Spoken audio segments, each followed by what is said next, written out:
回锅肉可以说是家喻户晓的一道川菜，大家都吃过，也都会炒。但是你真的会炒回锅肉吗？今天我们要炒的这道回锅肉呢，它就有一点不一样，可能很多朋友都还没有吃过用它炒的回锅肉。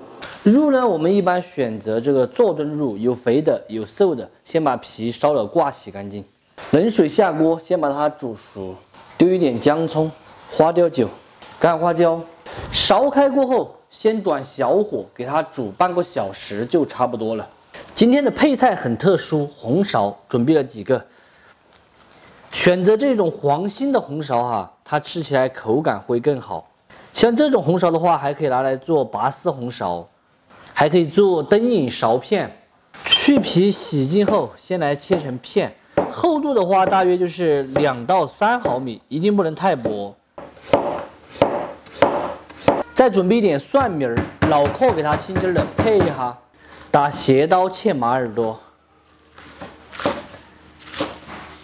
再来上一点姜葱蒜、太和豆豉，给它捏散。做的肉煮来差不多了，先露出来晾凉一下。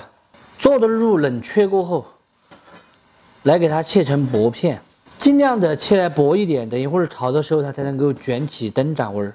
这种肉半肥半瘦，并且不脱层，很巴适的。这个小朋友又要来看炒菜了哈。这个衣服的话是他哥哥6岁的时候穿的，你看他现在才1岁多一点，就开始穿6岁的衣服了。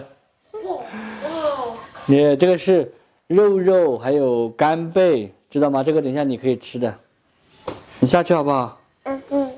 他不下去，下去。不能去摸这个，很烫的。起锅烧油，要把红苕处理一下。一般情况下都是给它炸一下，吃起来会更香。下入红薯片。像红苕、土豆这样子比较坚硬的蔬菜回锅的时候，咱们都是通过炸一下，把它炸熟再来炒。红苕炸至表面开始这样子鼓泡儿，基本上就算可以了。先给它倒出来控油，锅里来上一点菜籽油。虽然说咱们的肉很肥，但是也有瘦肉，如果不放点油的话，那个瘦肉部分它就会有点粘锅。下入刚才切好的做的肉，稍微给它多煸炒一下，吃起来才不会油腻。油脂熬出来过后，先下姜葱蒜和豆豉，再来烧一勺白糖，2年陈酿的红油老豆瓣，家里面有甜面酱的，这时候还可以来点甜面酱。回锅肉炒的好不好吃，这个豆瓣呢就非常的重要了。今天我用的这一款，它是一个2年陈酿的红油老豆瓣，炒菜不仅仅酱香味浓郁，然后颜色呢也特别的红亮好看哈。更主要的呢，它还是一个绿色食品，没有食品添加剂和防腐剂，老少皆宜，吃起来放心。豆瓣这个东西呢，是咱们做地道川菜必备的。说实在的，1年呢也吃不了2瓶，所以就一定要吃这种高品质的豆瓣，好吃的豆瓣。喜欢我同款的朋友，直接点视频下方链接购买就可以了。这个颜色一炒就立马变得红亮红亮的了，并且香味也是特别的浓。下入红苕片，蒜米的脑壳先下，大火给它翻炒均匀。再来下蒜米的叶子，调味一点点鸡精。其余的基本上就什么都不用放了，翻几下就可以关火出锅。这个回锅肉你们看香不香？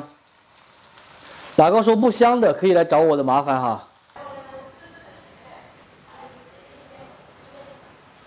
咱们今天的红苕回锅肉就做好了，真子炒出来的回锅肉哈，口口都是香。红苕是清甜中带着一点点粉烂，总之来说就是好吃简单，并且吃不腻的下饭菜。喜欢的朋友收藏着，有时间的时候试着告一哈，不喜欢的就免费看完撒锅了。这土豆还挺好吃的。这是红苕。红苕啊？我以为是土豆。土豆炸过之后全部要粘到一起。好吃。我儿子就特别喜欢吃土豆回锅。给他留着嘛。这是红苕回锅吗？有没有土豆回锅？这是红苕的。啊。